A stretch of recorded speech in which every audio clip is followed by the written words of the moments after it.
A prop teu, moltes persones grans patint la soledat. Gràcies per no deixar-nos sols. Si sentir-se sol ja és prou feixuc, trobar-s'hi en una data assenyalada com Sant Jordi encongeix encara més l'ànima. Per aplacar aquesta sensació no hi ha cap ciència, l'únic bàlsam possible passa per una qualitat humana, la filantropia. Impulsar aquesta virtut és l'essència de la iniciativa d'Amics de la Gent Gran Roses contra l'Oblit. Enguany hi ha 12 escoles que portaran roses a 18 residències. Això ho fem per promocionar el voluntariat dintre del que són els escolars i també perquè les persones grans que estan a les residències tinguin un dia feliç. Un dia que els avis recordin la nostra visita, però que també els nens recordin aquell any en què per primera vegada van anar a una residència, que potser molts no hi han estat mai, i van tenir contacte amb uns avis, amb unes àvies, que viuen les seves situacions particulars i ells van posar el seu petit granet de sorra. La il·lusió d'una activitat nova, diferent i l'orgull de sentir-se imprescindibles i decisius entusiasma els alumnes de sisè d'aquesta escola del barri d'Horta, a Barcelona, cultivant els darrers detalls dels seus obsequis en forma de rosa i poesia el dia abans d'anar a una residència veïna i sota la batuta dels seus mestres. Parlarem amb ells i segur que ens senten orgullosos i tot això. Així també aprenem a parlar amb persones més grans que nosaltres. Per fi, després de 2 mesos preparant-se, arriba el moment d'anar cap a la residència a compartir amb uns avis desconeguts la màgia del dia de Sant Jordi. Sí, estic nerviós. En arribar, primera sorpresa, com els més menuts, amb la mateixa innocència, els avis també s'han estat preparant per la cita. No seria lliurat a la simpàtica pena, però vet aquí que un dia sols va... L'edat que tinc, 76 anys, sortir d'aquesta manera, sembla que no, però una mica nerviós. Però, en fi, ha sortit tot molt bé. La naturalitat i el bon humor que transmeten els més grans de seguida serveixen per trencar el gel. Els nens s'obliden dels prejudicis i els avis i àvies s'omplen de vida. Hem cantat cançons que jo sé de quan era petita i ells el sabien també i ho hem passat molt bé, molt. L'alegria és molt maca, nena.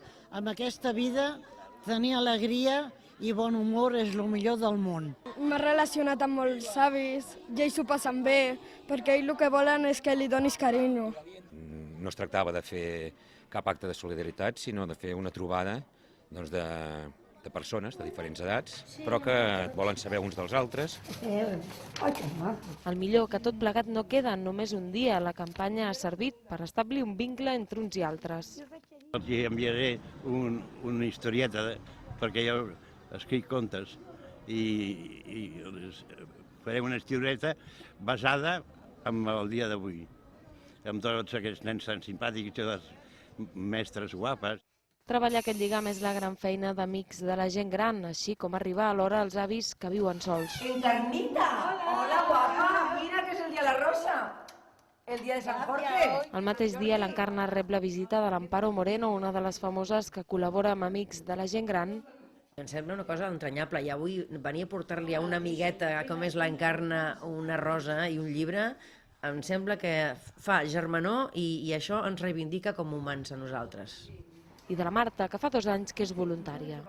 Clar, coneixes aquella persona un altre dia, vas un altre dia i llavors ja vaig coneixent amb aquella persona i la tens com un tros més de tu. La tasca de la Fundació va més enllà del dia de Sant Jordi i centenars de voluntaris atenen ja més de 750 persones grans que es troben soles, o més ben dit, que s'hi trobaven fins que van entrar en aquesta gran família. Cuando vine de celebrar la Navidad este año pasado, cuando vine a casa, de la alegría que traía, me puse a llorar como una magdalena. Lloraba y digo, Dios mío, si yo no me merezco tanto, ¿por qué? ¿Por qué tanta alegría? ¿Por qué hacen tanto por mí? Y estoy muy contenta y muy agradecida. Y todas las personas teníamos que tener...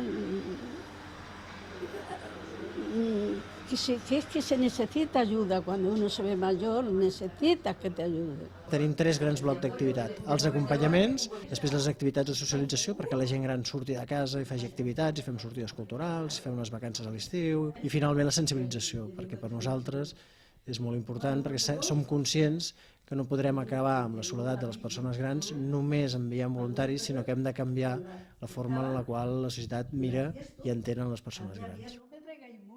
A Catalunya, al voltant de 150.000 ancians no tenen ningú que els faci companyia. Com diu la dita, de mica en mica s'omple la pica d'ajut, mai no n'hi haurà prou. De moment, aquest Sant Jordi, als llavis de gairebé 2.000 avis i àvies va florir un somriure. Mentrestant, al seu cor s'aplacava un sentiment, la solitud.